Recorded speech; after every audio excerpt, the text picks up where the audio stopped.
Good morning students of first year.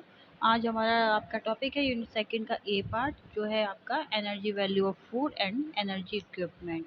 Means जो energy देने वाले फूड जो होते हैं उनकी एनर्जी हम किस प्रकार मेज़र कर सकते हैं, किस इक्विपमेंट की सहायता से मेज़र कर सकते हैं, वो हम इस पार्ट में जो है पढ़ेंगे।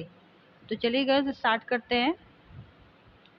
भोजन का ऊर्जा मूल्य उसके रासायनिक संगठन पर निर्भर करता है। मीन्स जो भोजन है आपका जो उसका एनर्जी है किस पे डिपेंड करती है, आपके केमिकल कंपोजिशन पे।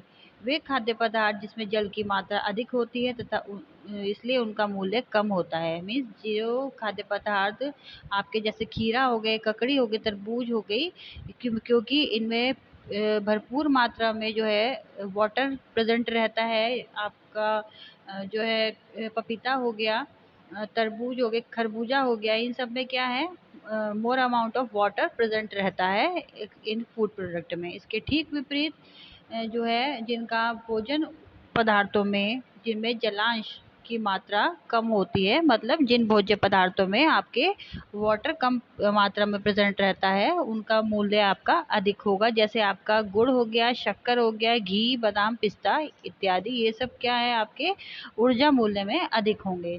विभिन्न भोज्य पदार्थों को जलाने पर ऊष्मा की अलग अलग मात्राएं प्राप्त होती है। दैट मीन्स गर्ल्स, जब हम किसी चीज को जलाएंगे तो उसमें से क्या निकलेगी, ऊष्मा निकलेगी। फॉर एग्जाम्पल, अगर हम कोई सब्जी बना रहे हैं, हमने लौकी या तोरी की सब्जी बनाई है, तो उसमें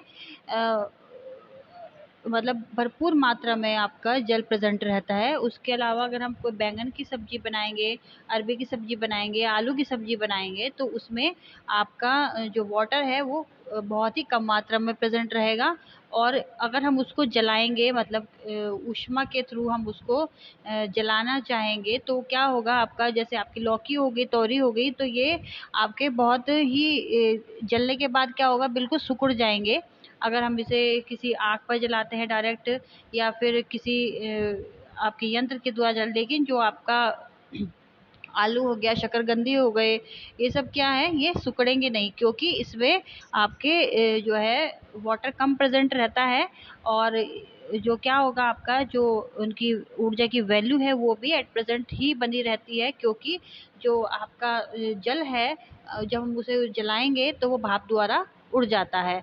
1 ग्राम भोज्य पदार्थ का जो है आपका इसमें जो 1 ग्राम भोज्य पदार्थ है, यहाँ पे गस ऑटो की जगह O2 है, मतलब ऑक्सीजन।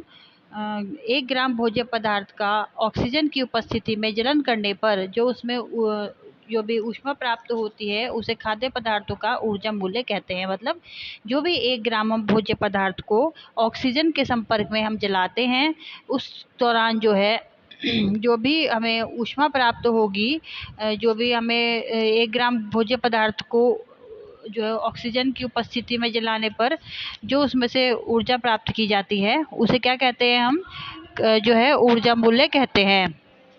ऊर्जा का मापन हम किस में करते हैं, किलो कैलोरी में होता है। भोज्य पदार्थों में ऊर्जा मूल्य मापने के लिए 2 विधियों का प्रयोग किया जाता है। मतलब जो हमारे भोज्य पदार्थ हैं उनको हम मापने के लिए 2 मेथड का यूज करते हैं। फर्स्ट है आपका इसमें जो है बॉम्ब कैलोरीमीटर। इस यंत्र का आविष्कार अमेरिकन वैज्ञानिक अटवाटर ने किया था। इसमें एक स्टील का एक भारी बर्तन होता है जिसमें बॉम्ब कैलोरीमीटर कहते हैं। गस इसमें क्या है आपका, ये जो यंत्र है आपका अमेरिकी वैज्ञानिक थे अटवाटर, उनके द्वारा किया गया था। उसमें क्या उन्होंने किया, एक स्टील का एक भारी बर्तन लिया जिसे हम क्या कहते हैं, बॉम्ब कैलोरी कहते हैं। इसका भीतरी भाग प्लेटिनम की पॉलिश का क्या होता है। ओके गस, और